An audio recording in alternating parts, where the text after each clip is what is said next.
Vous écoutez On lit pour vous.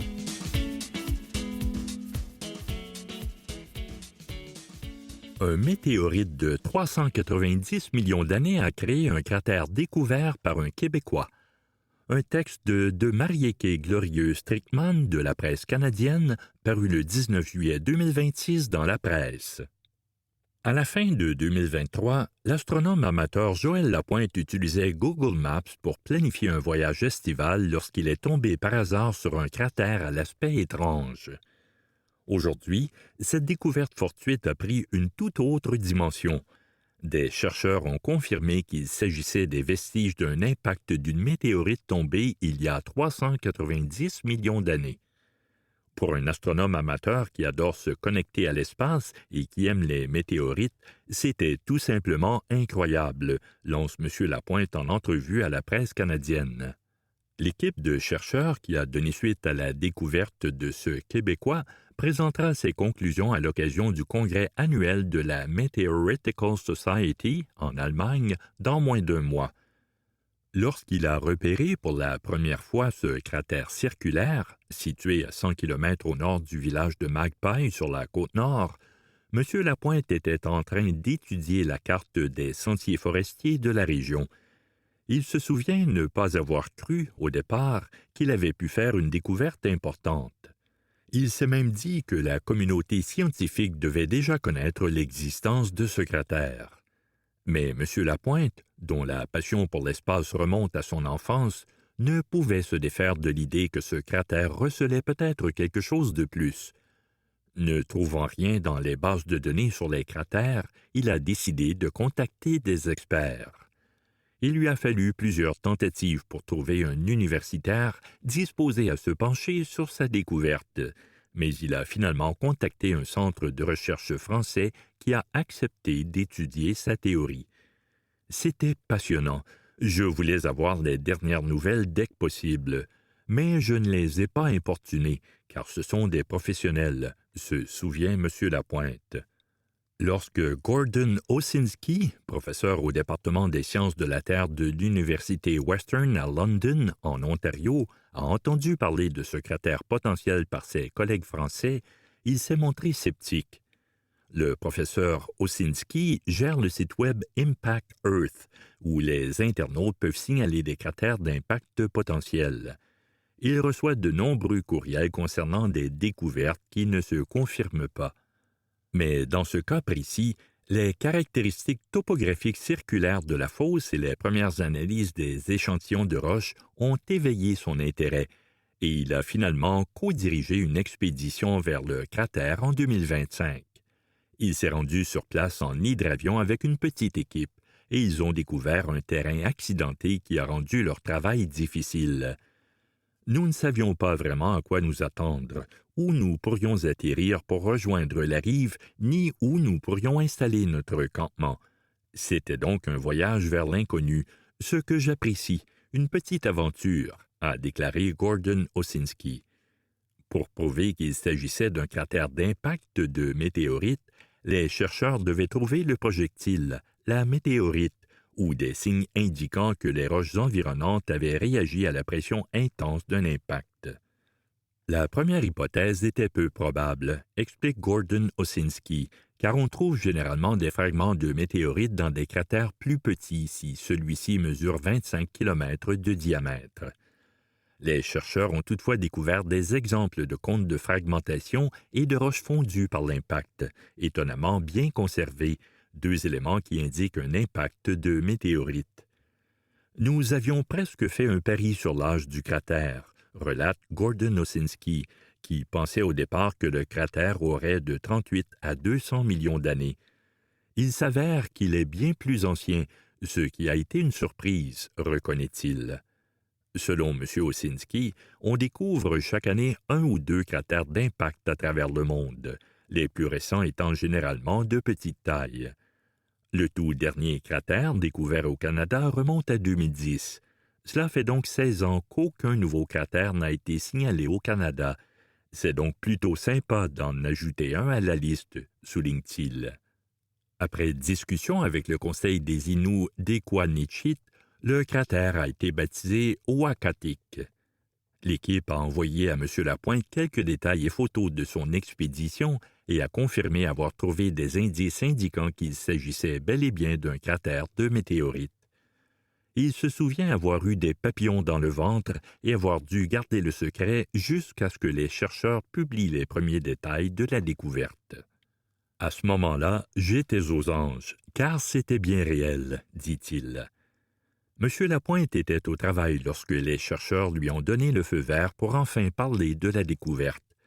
Il en a immédiatement fait part à l'un de ses collègues, lui-même astronome amateur.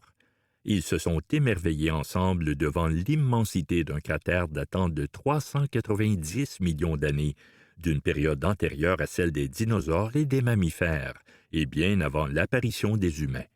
À cette époque, la vie sur Terre en était encore à ses balbutiements. Il y avait des amphibiens primitifs. Cela nous ramène à une ère complètement différente. C'est assez impressionnant que nous ayons encore des traces de cette période après tout ce temps, expose-t-il.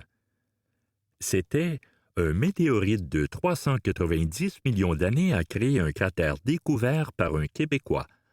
Un texte de Marieke Glorieux Strickmann paru le 19 juillet 2026 dans la presse.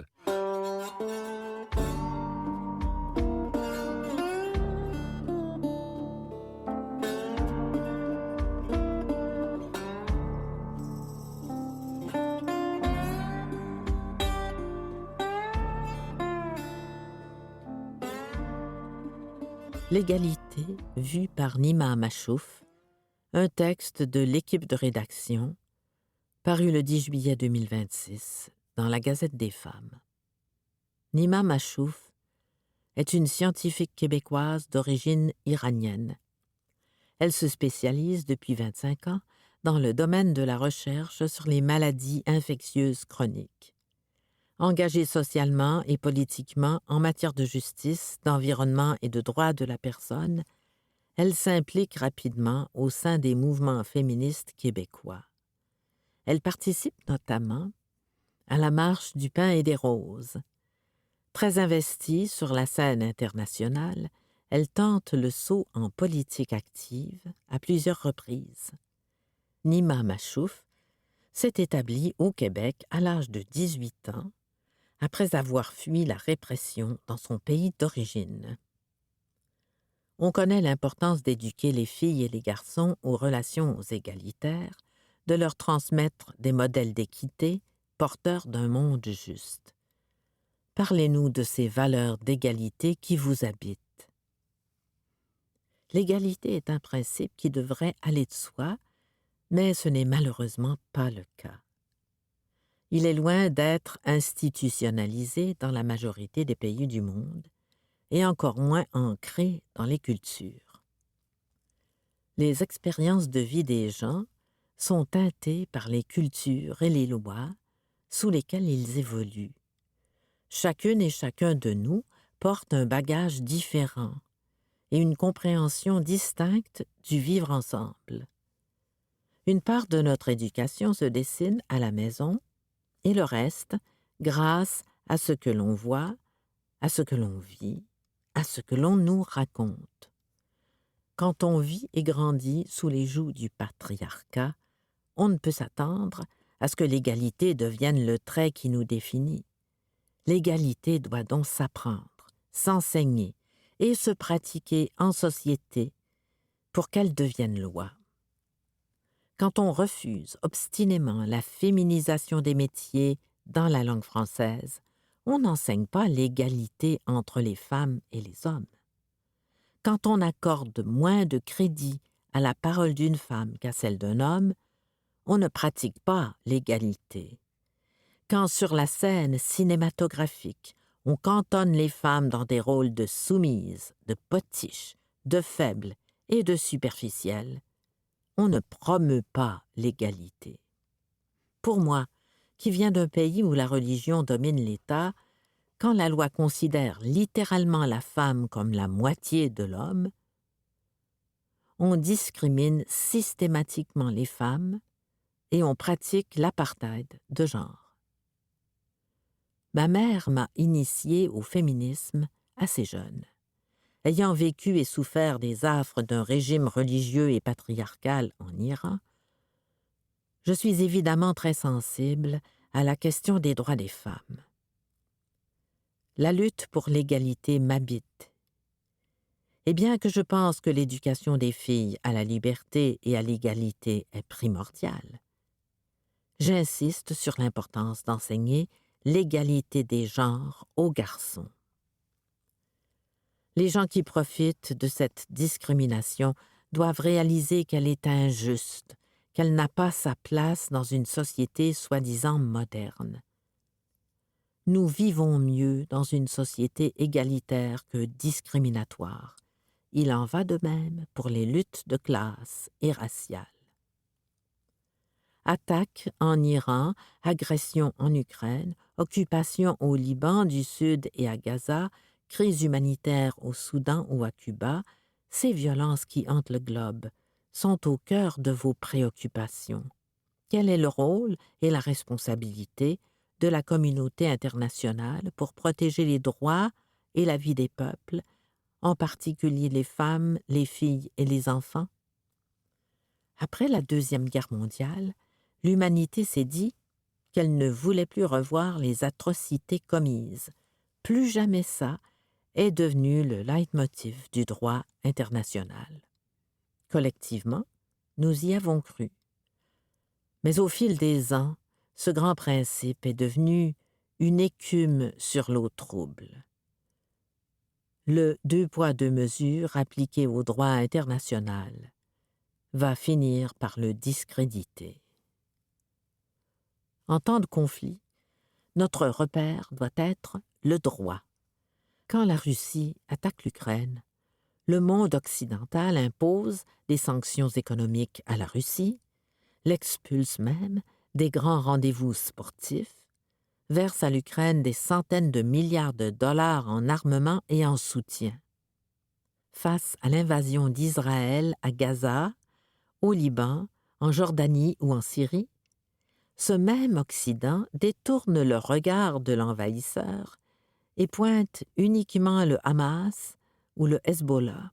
Pourtant, sur la base du droit international, on s'attend à ce que l'Occident agisse avec la même vigueur envers Israël qu'envers Poutine. Quand les États-Unis ont envahi l'Irak, sous l'alibi mensonger de présence d'armes de destruction massive, où était le droit international pour leur rappeler qu'ils étaient fautifs, que cette guerre était illégale, immorale et inacceptable? Quand Trump et Netanyahou ont attaqué l'Iran, le droit international s'est encore une fois mis sur pause. Le temps de leur permettre de tuer des milliers de gens, de détruire les infrastructures de mon pays et de tenter de s'emparer du pétrole et de l'uranium iranien. Quand les États-Unis tentent d'asphyxier Cuba et plongent l'île dans le noir, il est illégal de couper l'énergie à un peuple. Où est le droit international pour les en empêcher? Ne nous y trompons pas, ces aberrations se produisent non pas parce que le droit international ne fonctionne pas ou parce qu'il n'est pas adapté à la réalité d'aujourd'hui. Le droit international n'a pas besoin de réforme, il a besoin d'être respecté et d'être appliqué partout. S'il est actuellement dysfonctionnel, c'est la faute de nos gouvernements, des gouvernements occidentaux. J'ai parfois l'impression de vivre dans La ferme des animaux, le fameux roman de George Orwell. Si, en temps de conflit, nous ne pouvons plus invoquer le droit, quel sera alors notre repère pour éviter de plonger vers la catastrophe humaine? Car les statistiques sont claires. Pour l'essentiel, les victimes des conflits sont les populations civiles, les femmes et les enfants. À quoi les femmes d'ici et d'ailleurs doivent-elles résister en 2026? Bien que je regrette d'avoir été chassée de mon pays, je suis très contente de vivre au Québec et de contribuer à son émancipation. Mais faisons gaffe. Le respect des droits des femmes désavantage ceux qui ont toujours dominé et profité de cette distorsion sociale. Le danger de perdre nos acquis est donc omniprésent. La vigilance est de mise pour préserver nos droits et combler les écarts qui demeurent. Avec la montée de la droite et du conservatisme de la pensée, tant en Orient qu'en Occident, au point de vue mondial et étatique comme individuel, l'idéologie réactionnaire devient de plus en plus menaçante. Le masculinisme en est un exemple.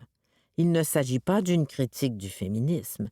Ce mouvement, qui sert d'ailleurs de porte d'entrée vers d'autres formes d'idéologie réactionnaire, remet en cause la poursuite de l'égalité et d'émancipation des femmes, qui est perçue comme une menace à l'identité, au statut social de ces hommes. L'incitation à la haine envers les femmes et le féminisme, promue par la manosphère, est largement portée par les réseaux sociaux. Faute de réglementation sur le numérique, le masculinisme est susceptible de prendre de l'ampleur et de se radicaliser. Le sexisme hostile est un des éléments auxquels les femmes doivent résister en 2026. La question des violences faites aux femmes demeure aussi d'actualité, malgré les nombreuses avancées légales, des moyens et des pratiques. Nous enregistrons encore aujourd'hui un féminicide tous les 3 jours. Au Canada, les 147 victimes de 2025 et le bilan partiel de 30 femmes tuées au premier trimestre de 2026 montrent que les violences envers les femmes demeurent préoccupantes. Quant aux femmes d'ailleurs, c'est sans conteste aux attaques à leurs droits fondamentaux qu'elles doivent résister. Je suis féministe parce que sans l'égalité des femmes et des hommes en société, nous ne pouvons espérer un monde harmonieux, empreint de justice, parce que la moitié de l'humanité a été, pendant trop longtemps, injustement réprimée. Honnêtement, je ne comprends pas comment les hommes ont pu penser qu'ils étaient mieux outillés pour gérer le monde. Nommer une valeur égalitaire qu'il faut absolument transmettre aux générations futures. Que les femmes sont valeureuses, puissantes, capables et surtout indispensables. Qu'il n'y a aucune raison de penser que le sexe d'une personne peut lui procurer plus de droits ou moins de droits. Que trop souvent les femmes ont été mises à l'écart de la société et que nous devons prendre notre place, toute la place qui nous revient. Que si les lois sont injustes, il est temps de les changer. C'était L'égalité vue par Nima Machouf, un texte de l'équipe de rédaction paru le 10 juillet 2026 dans la Gazette des femmes.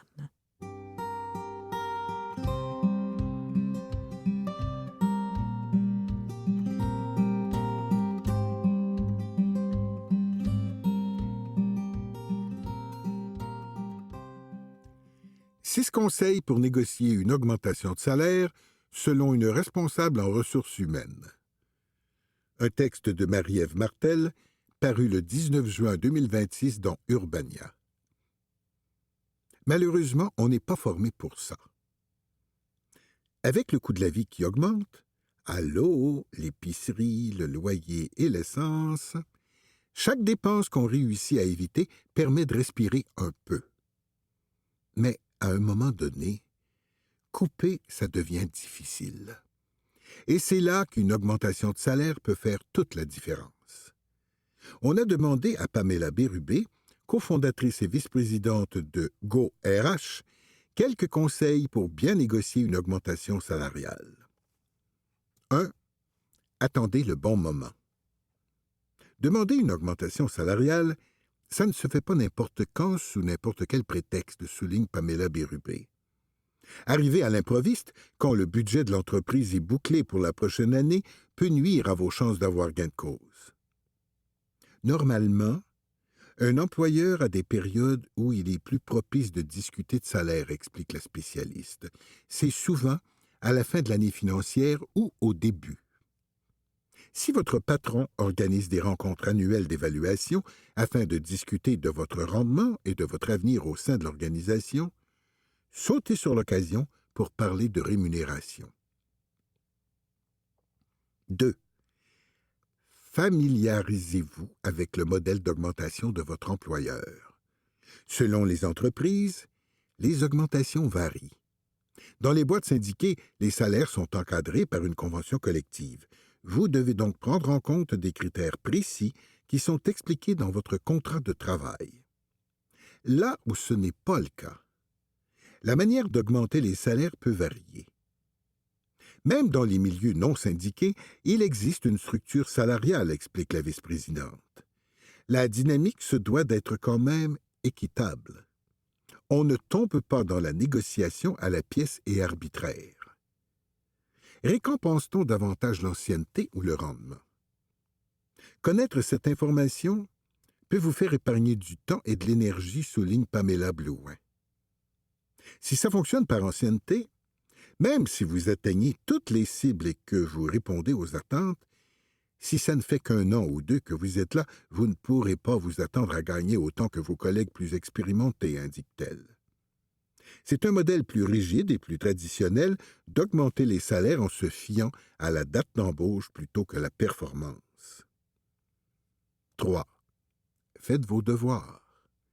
Une augmentation salariale, ça se planifie aussi bien du côté de l'employé que de l'employeur, mentionne Pamela Bérubé. Il faut s'informer en allant voir quelles sont les données du marché par rapport à votre poste, détaille-t-elle. Il existe des études et des enquêtes de benchmark salariaux dans différents secteurs d'activité. Ça permet de savoir quelle est la rémunération attendue dans un rôle similaire au vôtre. Les ordres professionnels et certaines firmes en ressources humaines, dont Normandin Baudry, publient régulièrement des études à ce sujet, indique Mme Bérubé.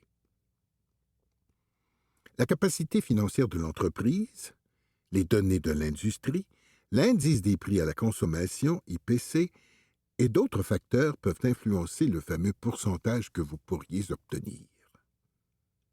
Si vous avez pris le temps de bien documenter les augmentations salariales réelles dans votre secteur d'activité, votre patron ne sera pas surpris de vos demandes s'il a lui aussi fait ses devoirs pour revoir ses échelons salariaux.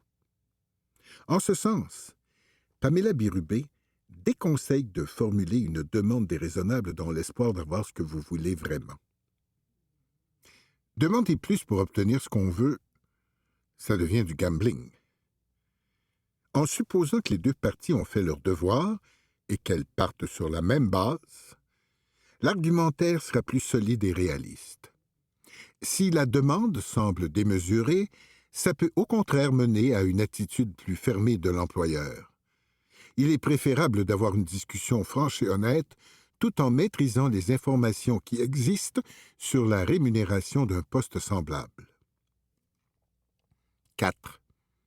Prêchez pour votre paroisse. Si vous planifiez une rencontre avec votre patron pour lui demander une hausse de votre salaire, prenez le temps de documenter pourquoi vous estimez la mériter. À partir de votre liste de tâches, expliquez en quoi vous avez répondu aux attentes de votre patron.